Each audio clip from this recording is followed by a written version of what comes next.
Mas, saya lambung aman.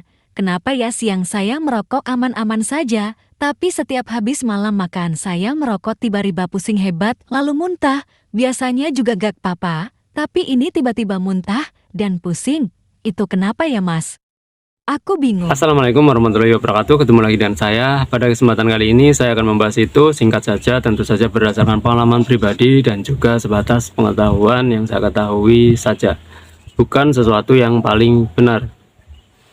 Salah satu dari teman kita yaitu menceritakan bahwa dirinya mengalami mual, mengalami pusing yang hebat, mengalami muntah. Itu terjadi setelah makan malam. Setelah makan malam ianya merokok. Setelah merokok baru pusing hebat, setelah itu mual, setelah itu muntah. Gini, tentu saja sebatas pemahaman yang saya pahami dan yang saya tahu, yang namanya merokok itu bisa membuat asam lambung naik, bisa membuat kita mengalami GERD.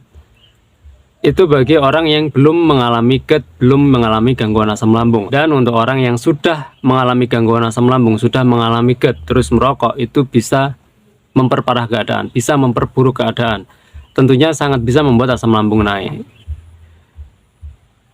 Tapi gini, pasti akan ada bantahan, bukan bantahan yang gimana-gimana, enggak. Cuman kita pada faktanya sudah pada tahu semua bahwa di luaran sana ribuan atau puluhan ribu orang merokok, itu asam lambung tidak naik. Merokok setiap hari, bahkan puluhan tahun merokok, itu asam lambung nggak naik. Pasti bantahannya seperti itu. Kenapa bisa seperti itu? Karena gini, kalimatnya, setahu saya, kalimatnya adalah merokok bisa membuat asam lambung naik. Bukan merokok pasti membuat asam lambung naik, enggak. Kalimatnya bukan pasti, tapi bisa ataupun berpotensi membuat asam lambung naik. Jadi ketika ada bukti nyatanya, puluhan orang atau ribuan orang merokok asam lambung nggak naik, ya masih wajar, karena kalimatnya adalah merokok bisa membuat asam lambung naik. Bukan pasti, tapi bisa, berpotensi.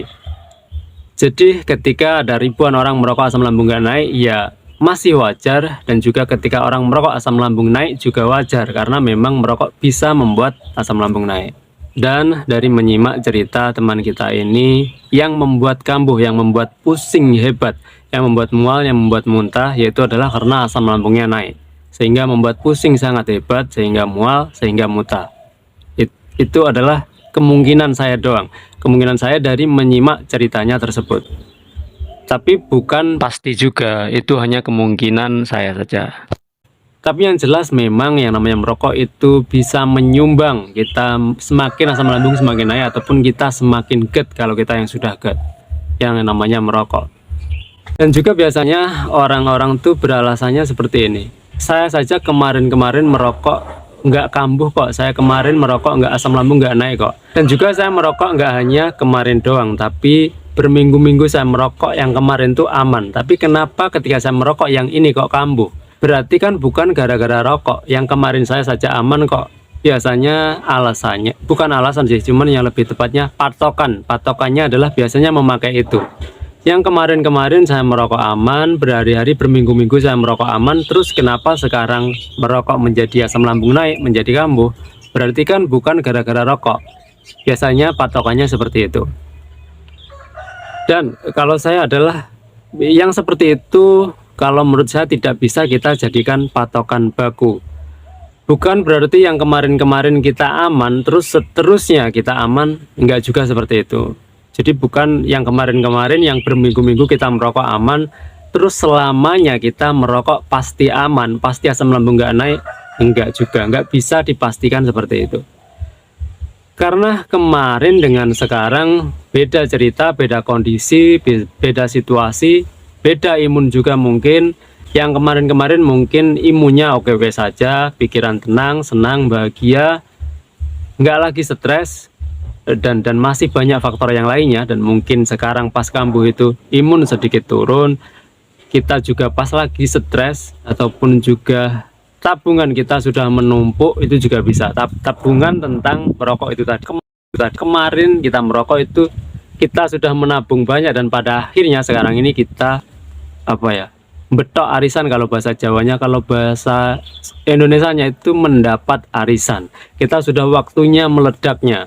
Jadi pada saat itu kita kambuh.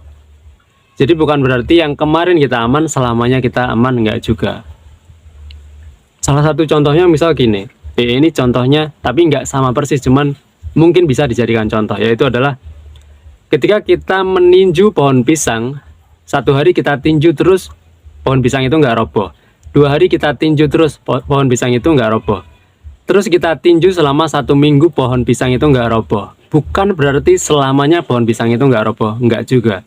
Ternyata dalam 2 minggu kita meninju terus-terusan, pada 2 minggu pohon pisang itu roboh. Jadi bukan berarti kita meninju 1 hari 2 hari pohon pisang itu terus kita jadikan patokan. Pohon pisang itu kita tinju nggak roboh berarti selamanya kita tinju nggak akan roboh. Nggak bisa seperti itu. Karena ketika kita meninju walaupun nggak roboh pohon pisangnya, tapi setiap tinjuan kita akan menyumbang pohon pisang akan roboh. Menyumbang sedikit demi sedikit entah berapa persen, dan setiap hari kita melakukan itu pada akhirnya akan 100% juga pada akhirnya akan roboh. Jadi sekali lagi yang kemarin-kemarin kita aman, menurut saya tidak bisa kita jadikan patokan baku untuk selamanya kita aman.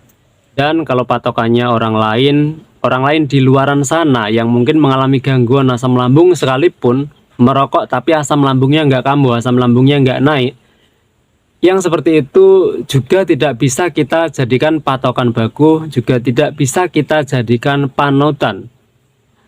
Bukan maksudnya apa-apa, cuman gini, kondisi kita berbeda dengan yang kita ambil contoh itu. Pejuang gangguan asam lambung yang merokok nggak kambuh, ya karena memang kondisinya seperti itu, nggak kambuh. Fisiknya memang kuat, memang nggak kambuh. Tapi kita kan mempunyai kondisi fisik sendiri, kita mempunyai badan sendiri, yang itu mungkin berbeda. Jadi ketika melihat orang-orang pejuang gangguan asam lambung terus merokok aman nggak kambuh, sekali lagi itu tidak bisa kita jadikan ukuran, tidak bisa kita jadikan patokan. Dan kita harusnya mengenali diri kita sendiri. Kita cek sendiri, kita amati sendiri. Saya merokok ini kambuh apa enggak? Kita coba kita amati dengan berbagai cara kita lakukan untuk mengenali, untuk tahu saya merokok ini membuat kambuh atau enggak. Tapi memang dari secara keseluruhan dari para dokter, para ahli bilang bahwa merokok bisa membuat asam lambung naik. Tapi bisa membuat, bukan pasti asam lambung naik, enggak. Jadi sekali lagi yang dialami oleh teman kita ini mengalami kambuh, mengalami pusing hebat dan macam-macamnya itu kemungkinannya adalah karena merokok, melakukan merokok. Tapi bukan pasti juga, itu hanya kemungkinan saja. Dan kalau saya boleh saran, kalau saya diizinkan boleh saran bagi kita para pejuang gangguan asam lambung yang belum benar-benar terbebas dari gangguan asam lambung ataupun belum benar-benar terbebas dari GERD, kalau saya boleh saran, kita sangat kurangi yang namanya merokok. Sangat kita kurangi yang namanya merokok. Demi apa? Ya tentunya demi agar supaya kita mempunyai potensi yang lebih besar untuk segera sembuh dari gangguan asam lambung dan GERD ini. Ketika kita mengurangi merokok atau lebih keren lagi ketika kita menyetop sementara yang namanya rokok, itu kita akan mempunyai potensi yang jauh lebih besar untuk segera sembuh dari gangguan asam lambung dan juga GERD. Tapi kalau kita sudah sembuh atau kita sudah terbebas dari gangguan asam lambung, yaitu monggo terserah teman-teman, atur saja, atur teman-teman sendiri seperti apa. Cuman sementara ini yang kita belum terbebas dari gangguan asam lambung, sangat kita usahakan untuk menghindari yang namanya merokok. Sangat kita kurangi sekali, atau kalau bisa kita usahakan untuk menyetop sementara ini. Jadi saya kira itu, selalu ingat satu hal, selalu bersyukur pada kondisi bagaimanapun kita saat ini. Assalamualaikum warahmatullahi wabarakatuh.